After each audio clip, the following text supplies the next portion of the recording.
자, 오늘 성경을 바로 알자 시리즈. 자, 오늘 16번째 강의는 이제 그리스도인이 받을 유업들, 이 제목에 대해서 보겠습니다. 제목을 달았지만 여기서 제가 이렇게 다른 주제를 잡는다면 이제 오늘 여러분 이 유업의 종류에 대해서 한번 살펴보려고 해요. 이 유업의 종류를 성격으로 분류해본다면 두 가지입니다. 아들로서 받는 유업과 또 종으로서 받는 유업, 이 두 가지로 나눌 수 있을 것입니다. 자, 먼저 여러분 거기 교환의 메뉴를 보세요. 자, 로마서 8장 17절이 나오는데 거기 보시면 자녀이면 또한 상속자들이니 그랬습니다. 자, 성경의 법칙은요, 자녀는 부모로부터 유업을 상속받을 권한이 있다라고 성경이 친히 입증해 주는 거예요. 그러니까 아버지와 자녀의 관계에서 자녀의 권리는 뭐냐? 아버지의 유업을 받을 수 있는 거예요. 그러니까 그 권리는 요구하는 것은 당연한 거예요. 그렇죠? 그러니까 하나님도 자녀들을 상속자로 인정하시는 거예요.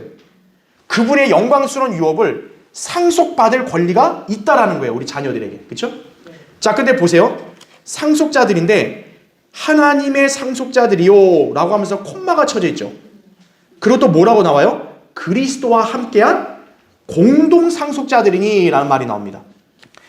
자, 이거를 제가 밑줄도 쳐놨던 이유가 뭐냐면 이 두 개는 서로 같은가요? 다른가요?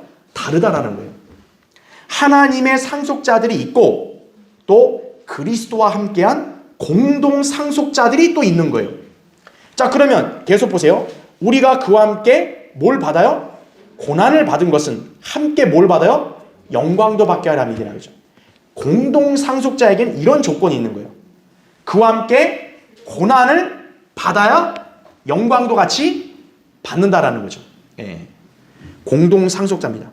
자, 계속 보세요. 예수 그리스도의 보혈로 구속받은 성도들은 성령님이 내주하심으로 거듭난 하나님의 자녀들이 되어 하나님을 아버지라 부를 수 있는 특권을 부여받았다라는 거죠. 요한복음 1장 12절이나 로마서 8장 14절에 보면 우리는 아들들이에요. 아들들. 그렇죠?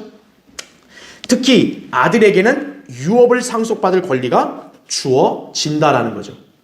갈라디아서 4장 7절에 보니까 그러므로 너는 더 이상 종이 아니요 아들이니 아들이면 그리스도를 통한 하나님의 상속자니라 이렇게 말씀을 하고 있습니다. 네. 그러니까 우리가 단순히 그냥 하나님의 종이 아니라 우리는 다 하나님의 아들들이다 보니까 하나님의 유업을 상속을 받는 것이에요.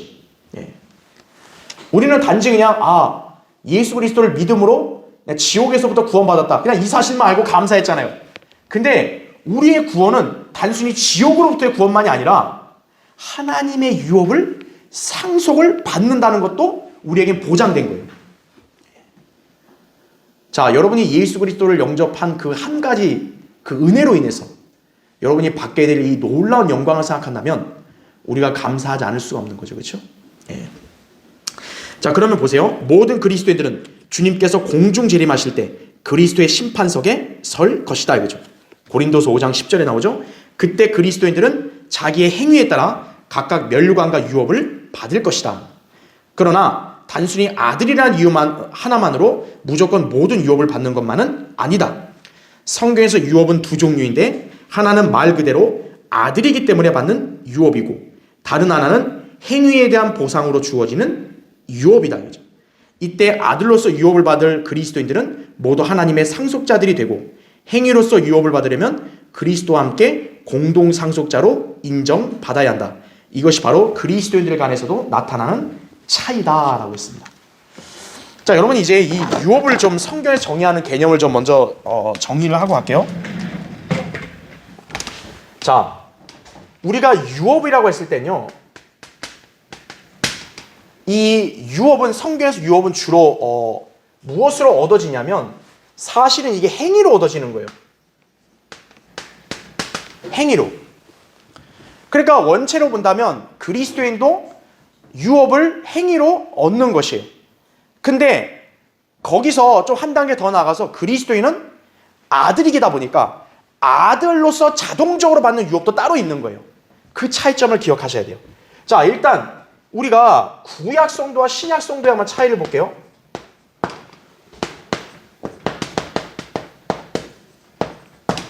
자, 우리가 구원 체계를 먼저 보면요. 자, 구약 성도들은 구원을 어떻게 받았습니까? 영생을. 믿음과 행위로 구원받잖아요. 그렇죠. 구약 성도들은 반드시 체계가 믿음과 행위가 있어야 돼요. 그러면 자, 아까 제가 얘기했죠. 행위로 반드시 뭘 본다 그랬어요? 유업을 받는다 그랬습니다. 그래서 구약 성도들은 이 믿음과 행위를 통해서 결국 뭘 받느냐? 영생도 받고요. 그렇죠? 또 뭐도 받냐? 상도 받는 거예요. 예. 거꾸로 구약 성도들이 만약에 믿음과 행위를 지키지 않았어요. 그러면 당연히 뭘 잃어버리겠어요? 행위를 못했으면 상은 없겠죠. 근데 구약 성도들은 모두 잃어버리는 거예요. 영생, 구원도 잃어버리는 거예요. 그러니까 구약 성도들의 체계는 뭐냐? 믿음과 행위로 끝까지 지키면 구원만이 아니라 뭐도 받는 거예요? 상도가, 유업도 같이 받는 거예요. 이스라엘 백성을 예를 든다면 이스라엘 백성들이 그 광야 생활에서 여호수아, 칼렙 그들처럼 믿음을 지켰다면 어떻게 되는 거예요? 가나안 땅으로 들어가는 거죠. 가나안 땅으로 안 들어간 사람들 어떻게 한 거예요? 광야에서 다 죽어버렸잖아요. 20세 이상은 다 죽었잖아요. 가나안 땅으로 들어갔다는 자체가 그들은 살았다는 거 아니에요. 구원도 받은 거고 또 가나안 땅 들어가면서 뭐도 받았어요? 그 땅에 유업도 받았죠. 구약 성도들 또 환난 성도들 마찬가지로 뭐예요? 믿음과 행위를 견지하면 그들은 구원만이 아니라 또 뭐도 받는 거예요? 상도 같이 받는 거예요. 계시록 20장 4절에 보면 환난 성도들 중에 목배임을 당한 성도들이 있어요. 그 목배임 당한 성도들도 통치한다고 말합니다. 아니, 왜 그들이 통치를 하죠? 제가 바로 얘기했죠. 행위는 뭐와 연관되어 있어요? 유업과 연관되어 있으니까. 그들도 역시 어떤 거예요? 환난 성도들도 행위를 지켰기 때문에 구원 동시에 뭐도 받은 거예요? 그들도 상도 받은 거예요. 그러니까 구약 성도들은 믿음과 행위가 같이 따라가잖아요. 환난 성도들도 믿음과 행위가 같이 따라가잖아요. 그래서 이 사람들은 구원과 유업도 어떤 거예요? 같이 따라가는 거예요. 그러니까 지키면 다 받는 거고 못 지키면 다 잃어버리는 거예요. 이 사람들은. 이게 특징이다 이거죠. 자, 반면에 신약 성도들은 어떠냐? 신약 성도들은 오직 믿음만으로 구원을 받습니다. 그러니까 이거는 은혜죠. 은혜. 그렇죠. 은혜는 거저 주어진 거예요. 우리 행위와 관계가 없는 거죠. 그래서 이건 어떻게 됩니까? 이거는 우리의 노력이 아니게다 보니까 이거는 거저 주어진 거니까 이거는 우리가 행위가 잘못돼도 아무 상관이 없는 거예요. 구원은. 신약 성도의 구원은. 그 문제는 뭐냐? 성도가 그냥 믿음만 있어야 되냐? 그게 아니라 우리의 구원은 믿음으로 완성됐지만 그리스도인에게 요구되는 것도 뭡니까? 행위가 요구되는 거예요. 행위. 자, 그럼 이 행위로 그리스도인이 역시 뭘 버냐? 상을 받는다는 거죠. 상. 상과 유업을 상과 유업을 받는 거예요. 자, 그럼 만약에 그리스도인이 행위를 똑바로 못했어요. 그럼 어떻게 돼요? 상과 유업을 못 받죠. 그렇지만 구원은 어떤 거예요? 은혜는 영원한 거죠. 왜? 이건 애당초 우리 행위와 관계가 없었기 때문에. 그래서 여러분이 구약 성도와 신약 성도의 체계를 잘 기억하셔야 돼요. 분별하셔야 돼요. 아, 구약 성도들은 믿음과 행위를 같이 요구되니까 구원과 상도 같이 오고 잃어버리면 다 잃어버리는 거고, 신약 성도는 구원은 믿음, 유업은 행위다 보니까 우리 행위가 잘못되면 유업만 잃지 구원을 잃는 것은 아니다라는 거죠. 예. 그러니까 구분이 된 거예요. 구분. 예. 자, 그래서 이제 여러분이 이 체계를 기억하신 다음에 이제는 제가 어떤 걸 설명드리냐. 지금 우리가 여기서 봤듯이 하나님의 상속자란 말이 있어요. 그렇죠? 그 다음에 그리스도와 함께한 공동상속자.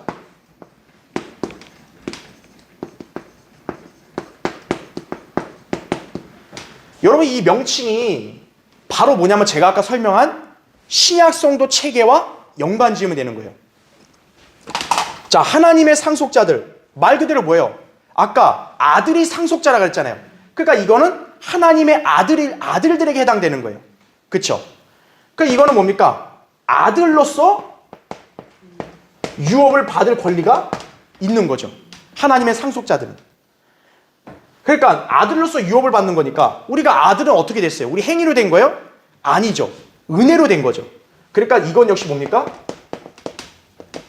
은혜로 이미 딱 지정이 된 거예요. 다시 말하면 하나님의 상속자들은 뭡니까? 결국 구원받은 그리스도인들 모두가 다 하나님의 상속자들인 거예요. 그 사람이 잘났든 못났든 신실했든 좀 덜 신실했든 상관없이 하나님의 상속자들은 은혜로서 아들이 된 거니까 그냥 유업을 아들이란 이유만으로 다 거저 받는 것이에요. 하나님의 상속자들은. 자, 그러면 그리스도와 함께한 공동상속자라 했어요. 이거는 뭐냐? 그리스도와 말 그대로 함께 해야 돼요. 뭘 함께 해야 돼요? 아까 우리 읽었던 대로 고난을 함께 해야 돼요. 자, 그러니까 이거는 뭡니까? 예수 그리스도는 이 땅에서 하나님의 뜻을, 아버지의 뜻을 수행하려고 일을 하다 고난 받으셨잖아요. 그와 같이 그리스도인도 주님을 섬기고 또 하나님의 일을 함으로써 고난을 받을 때 잘 견뎌내면 예수님이 고난을 견뎌서 영광을 받았잖아요. 그것처럼 우리도 영광을 받는다라는 거죠. 다시 말하면 그리스도와 함께한 공동상속자는 뭐로 주어진 거냐? 행위로서 유업이 주어지는 거예요.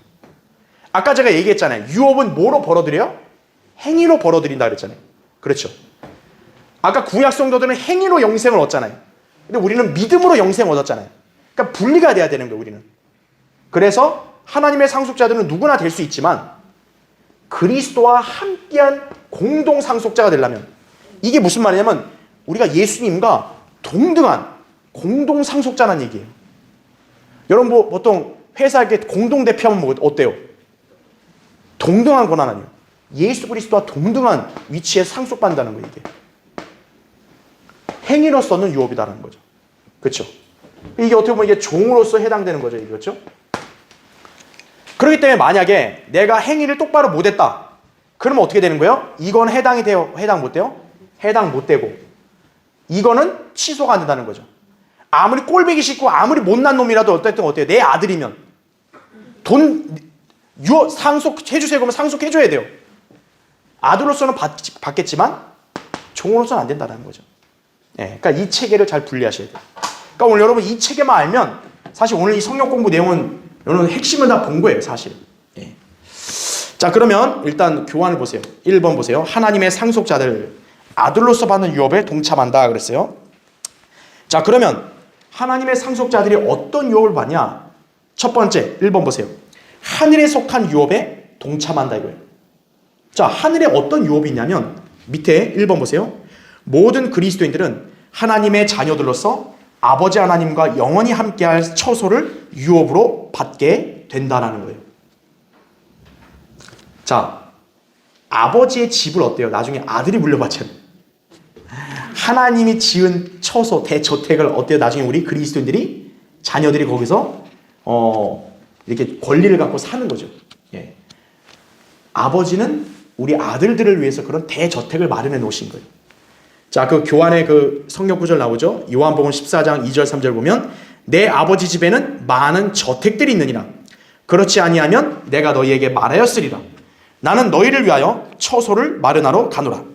내가 가서 너희를 위하여 처소를 마련하면 다시 와서 너희를 내게로 영접하여 내가 있는 그곳에 너희도 있게 하리라. 이렇게 말씀하는 거죠. 여기에 저택들, 이게 영어로 맨션입니다.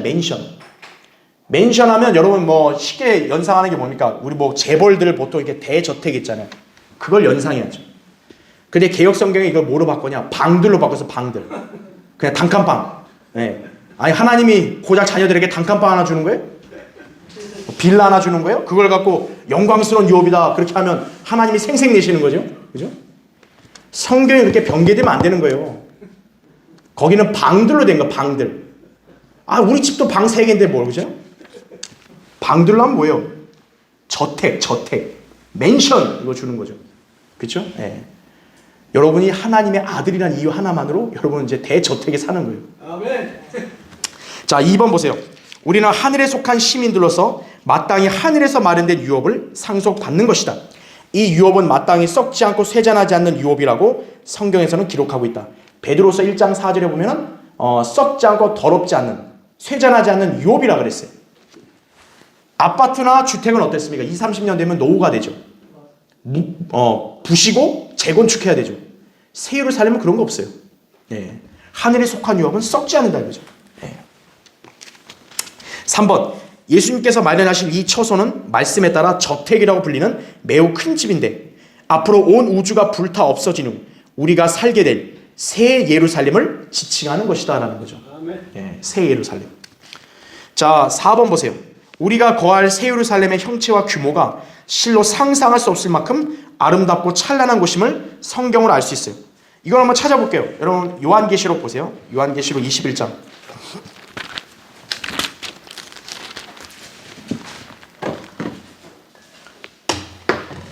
이 나라의 교회들 중에서요, 새 예루살렘을 정확하게 아는 교회들이 거의 없습니다. 없다고 봐야 돼요. 그리고 그걸 정확히 알고 믿는 성도들도 거의 없어요. 우리 성경대를 믿는 그리스도인들밖에 없어요. 자, 요한계시록 21장 거기 10절 보세요. 10절.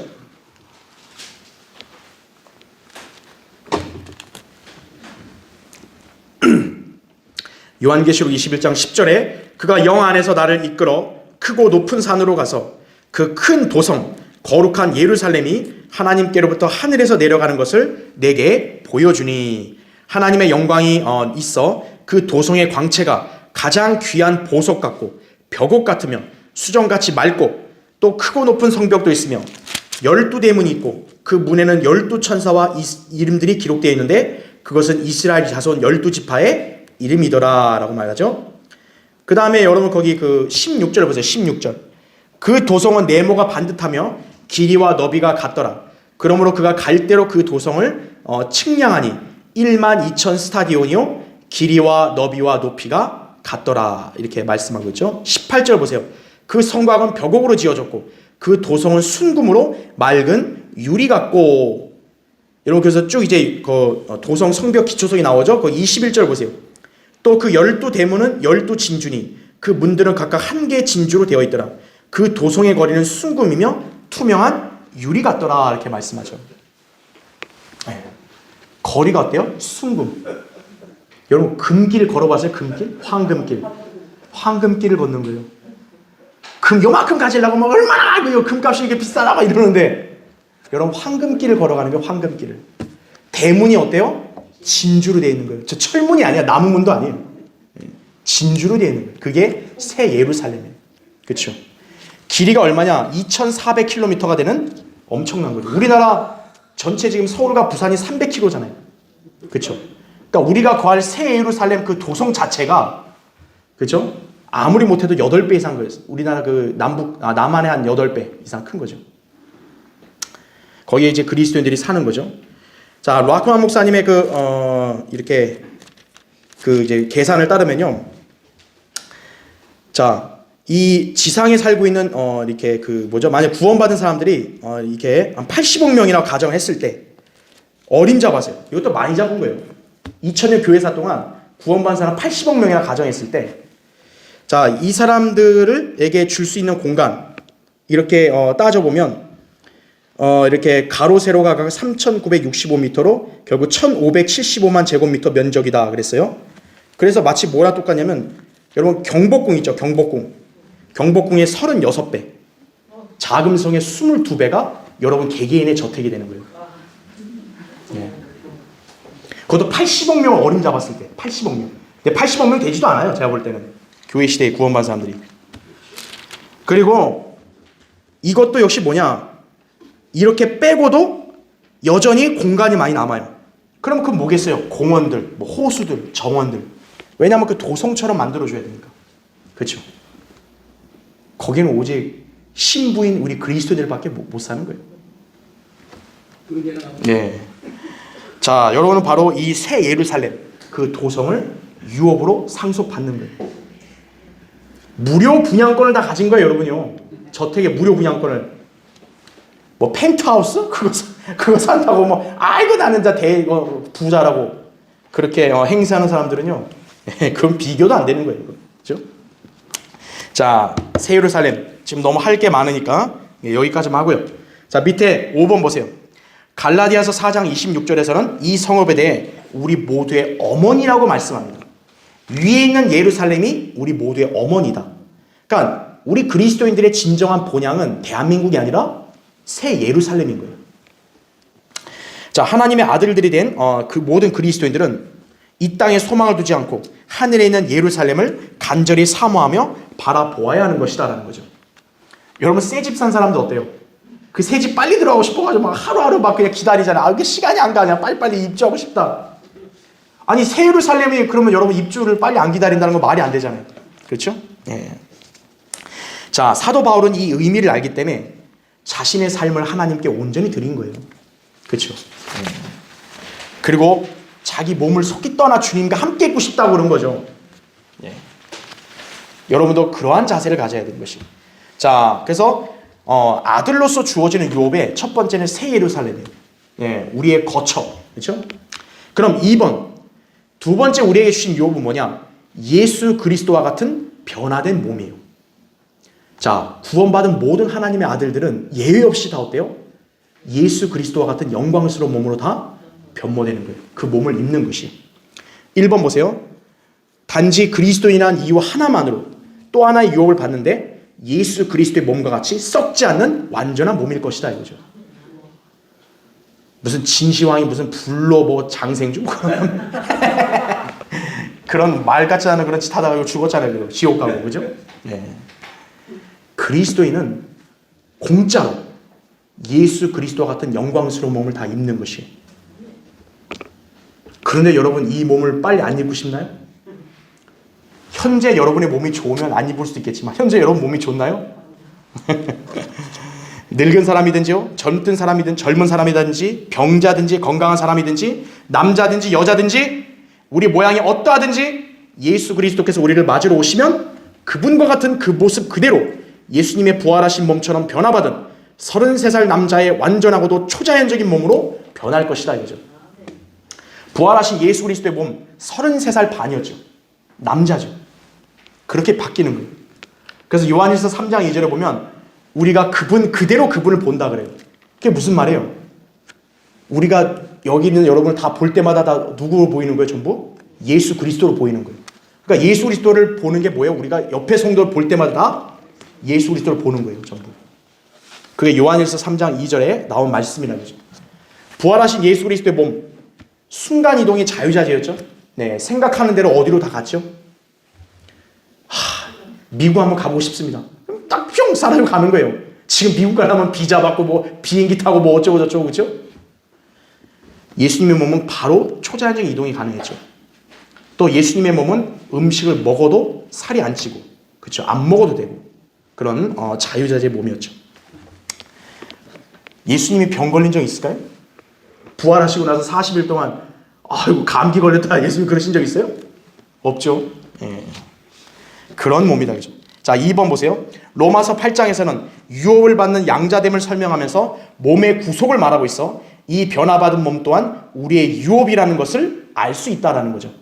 로마서 8장 23절 거기 나오죠. 그들뿐만 아니라 성령의 첫 열매들을 가진 우리까지도 속으로 신음하며 양자되는 것 곧 우리 몸의 구속을 기다리고 있느니라 이렇게 말하죠. 우린 지금 영적인 개념의 양자예요. 아직 실제적인 양자는 아니에요. 왜? 실제적인 양자가 되려면 예수 그리스도처럼 변화돼야 돼요. 그러니까 우리는 지금 그날을 기다리고 있는 거예요. 그래서 이제 예수 그리스도 같은 몸으로 변화되면 이제 몸이 구속이 완전히 된 거죠. 그러면 여러분은 진정한 양자인 거예요, 이제. 그러니까 이건 유업이다 이거죠. 예수님과 같은 변화된 몸을 우리에게 주시는 것도 유업이라는 거죠. 자, 3번. 하나님께서는 그리스도인들이 될 사람들을 미리 아시고 그들을 예수 그리스도의 형상과 일치하게 하시도록 예정하셨다 그랬어요. 로마서 8장 29절에. 여기서 예정이라는 것은 구원의 예정이 아니라 예수 그리스도를 믿는 사람들은 그 누구든지 하나님의 아들인 예수님과 똑같은 모습으로 변화시키겠다고 하나님은 정하셨다는 거예요. 하나님이 정하신 걸 바꿀 수 있어요? 없다는 거죠. 그러니까 여러분들 중에 하나님을 굉장히 말씀을 거스르고 죄짓고 막 그렇게 엉망으로 산다고 해가지고 하나님이 막 야 너 마음에 안 든다 야 너는 내 몸을 입을 자격이 없어 그렇게 말씀 안 하신다는 거죠. 하나님이 한번 정했기 때문에 그 사람이 어떤 삶을 살았든 구원받았으면 예수 그리스도의 몸처럼 변화되는 것은 딱 정해진 거예요. 이게 아들로서 받는 유업이라는 거죠. 아들이 아무리 못났어도 어때요? 아버지 유업은 권리가 있잖아요. 요구할 권리, 그렇죠? 예. 아들이니까 거저 받듯이 예수 그리스도 같은 몸도 우리도 거저 받는다는 거죠. 자, 이것이 바로 은혜로서 얻는 우리 유업이다라는 거죠. 하나님의 상속자들이 받는 유업이다. 기억하시면 됩니다. 자, 이번에 두 번째. 자, 이번은 그리스도와 함께한 공동 상속자 보겠습니다. 자, 행위의 보상으로 유업에 동참한다는 거죠. 자, 우리가 이미 은혜로 구원을 다 받았잖아요. 그럼 끝난 거 아니에요, 구원은. 그럼 우리가 왜 믿음 생활을 하죠? 왜 하나님을 믿죠, 우리가 왜? 바로 이 유업을 받기 위한 거예요. 여러분이 오늘 이 땅에서의 귀한 휴일날을 반납하고 이렇게 바른 교회에 와서 주님을 섬기고 경배드리고 또 하나님 말씀대로 살라고 한 이유가 뭐예요? 주님께로부터 이런 유업을, 상과 칭찬을 받으려고 하는 거죠. 예. 만약 이런 게 없다면 교회에 나올 이유가 없어요. 그렇죠? 이렇게 성경대로 믿는다고 이렇게 할 필요도 없어요. 그냥 오늘 저렇게 벚꽃 잘 폈는데 벚꽃 구경하러 가죠, 그냥. 그죠? 예. 우리는 행위에 그런 하나님을 기쁘시게 하는 행위로 우리는 유업을 보상받기 위해서 주님 섬기는 거예요. 자, 1번 보십시오. 땅의 통치권 보장 그랬습니다. 자, 땅의 통치. 첫 번째 보세요. 로마서 8장과 베드로전서 1장을 제외한 모든 곳에서의 유업은 이 땅을 받는 것을 의미한다. 유대인에게는 그들 조상들에게 약속했던 땅을 받아 그곳에서 번성하는 것과 관련된 반면 그리스도인들은 천년 왕국 때 땅에서 주님과 함께 통치하는 권한을 보상받게 된다라는 것이죠. 여러분 일단 먼저 계시록 한번 찾아보세요. 계시록 1장 한번 보세요.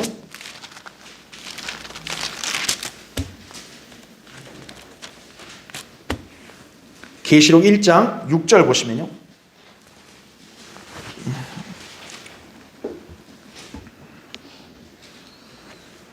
자, 계시록 1장 6절에 하나님 그의 아버지를 위하여 우리를, 자 여기 우리 성도들을 말하죠.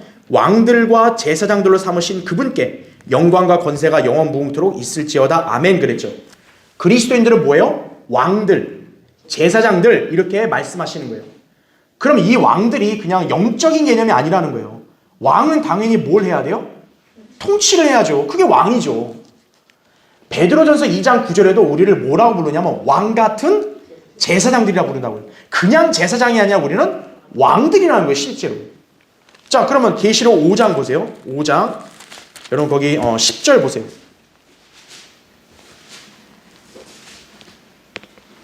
계시록 5장 10절. 자, 5장 10절에 우리 하나님 앞에 우리를 자 뭐로 삼으셨대요?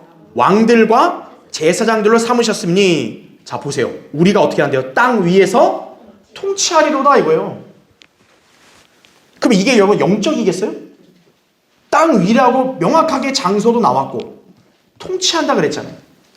그러니까 그리스도인들도 통치하는 거예요. 그 통치권은 바로 여러분이 행위로서 유업을 받을 때 가능하다는 거죠. 예수 그리스도가 여러분 바로 통치하셨나요? 아니죠. 예수님은 먼저 뭐부터 받으셨어요? 고난을 먼저 받으셨잖아요. 통치를 먼저 해도 마땅하신 분인데 먼저 고난을 받고 영광을 받으셨잖아요. 그 성경적 원칙을 우리도 적용되는 거예요. 여러분도 고난을 받고 주님을 섬기면서 나중에 이제 영광의 섬김을 받는 거죠, 여러분이. 예. 바로 통치의 권한이다 이거죠. 자, 이제 두 번째 보세요. 거기 교환에 주님께서는 우리가 하나님의 아들들로서의 이 기본적인 유업에 만족하지 않고 예수 그리스도와 함께한 공동 상속자가 되기를 원하신다라는 거죠. 예.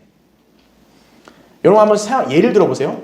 그 굴지의 기업을 가진 재벌이 자기 밑에 이제 자녀들 아들들이 있을 거 아니에요. 그럼 이제 아들들이라서 다 사랑스럽지만 아버지가 원하는 건 뭐겠어요? 그 기업 CEO가 원하는 거는 자기 자리를 이어받을 그런 후계자를 더 원하겠죠. 아들들도 사랑하지만 똑같이 어때요? 그 아버지와 함께 회사 일도 같이 하고 기업 일을 잘 위해서 헌신하고 애써서 그 기업을 물려받기 원하실 거 아니겠어요? 마찬가지로 하나님께서도 자녀들이 그냥 은혜 받는 것만 안주하지 말고 이렇게 예수 그리스도와 함께 고난을 감당하고 섬김으로써 이렇게 통치의 유업을 같이 참여하기를 원하신다는 거예요. 그게 아버지의 마음이시다 이거죠. 자, 그래서 아들로서 받는 유업은 오직 은혜를 통해 받지만 공동상속자가 되려면 주님과 함께 고난을 당해야 한다는 조건을 충족시켜야 한다는 거죠. 여러분 디모데후서 한번 찾아보세요. 디모데후서 2장 12절.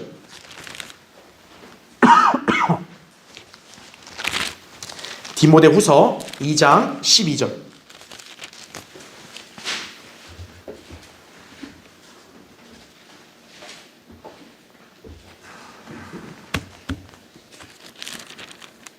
자, 디모데후서 2장 12절에 우리가 참으면 우리도 그와 함께 다스릴 것이요 우리가 그를 부인하면 그도 우리를 부인할 것이라 이렇게 나오죠. 여러분 여기서 참는다는 게 뭐겠어요? 고난을 참는다는 거죠. 내가 예수 그리스도를 경건하게 믿고 섬기다 보니까 고난을 받는데 그 고난을 참으면 그와 함께 어떻게 한다는 거예요? 다스린다는 게 이게 영적이겠어요 이게? 실제로 통치한다는 거죠. 근데 만약에 우리가 그를 여기 보시면 그를 부인하면 그도 우리를 부인한다 그랬잖아요. 이걸 갖고 행위구원이라고 주장하는 교회들이 많아요. 야 봐라 예수님이 부인한다 그러잖아요. 이거는 우리 구원을 부인하는 게 아니죠. 앞에랑 봐야죠. 앞에 뭐였어요? 참으면 다스린다는 거 아니에요. 그러니까 부인한다는 건 뭐겠어요? 고난을 부인한다는 거죠. 내가 예수 그리스도를 위해서 고난을 같이 받아야 되는데 어떤 거예요? 그걸 자기가 부인하는 거예요. 아 나는 그렇게 고난받고 싶지 않아요. 나 그렇게 믿음 생활 하고 싶지 않아요. 그냥 구원으로 그냥 딱 하나님과 계산 볼래요. 그냥 땡. 그러면 어떻게 하는 거예요? 하나님께서 그 사람의 통치를 부인한다는 거죠. 나중에 이제 통치권을 위임하려고 할 때 하나님은 그 사람 어떻게 하는 거예요? 통치를 부정한다는 거죠. 너 아예 저 사람 통치자 아니야. 이러신다는 거예요. 그러니까 구원을 잃어버리는 게 아니라 통치자로서는 부정한다는 거죠. 네. 그래서 13절 나온 대로 우리가 믿지 아니하여도 그는 항상 신실하시니 그는 스스로를 부인하실 수 없음이라 이거죠. 그러니까 주님이 신실하기 때문에 구원한 자녀를 부인할 수 없어요. 그 뭘 부인하는 거예요? 통치를 부인하는 거죠. 네. 그렇게 된다는 거죠. 그걸 기억하셔야 합니다. 자, 밑에 이제 세 번째 보세요. 예수 그리스도께서는 이제 곧 이 땅에 오셔서 천년 왕국을 세우시고 친히 왕이 되어 통치하시면 그때 그분과 함께 내려온 성도들 중 이 땅에서 그분과 함께 고난을 받을 때 믿음을 지켰던 사람들을 왕의 신분으로 주님과 함께 공동 통치하게 해 주시는 것이다라는 거죠. 이 한 예가 뭐냐면 누가복음 19장에 그 귀인이 그 한 문화를 맡겼잖아요. 10명의 종들에게 한 문화씩 맡기고 떠났다가 왔잖아요. 그때 그 문화로 장사해서 돈을 번 사람들 어떤 거예요? 그 고을을 다스릴 권세를 줬죠. 근데 게을러가지고 벌지도 않고 그냥 가만히 놔뒀던 사람은 어떻게 돼요?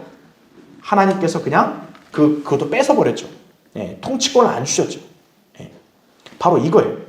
여러분 장사한다는 게 쉽나요?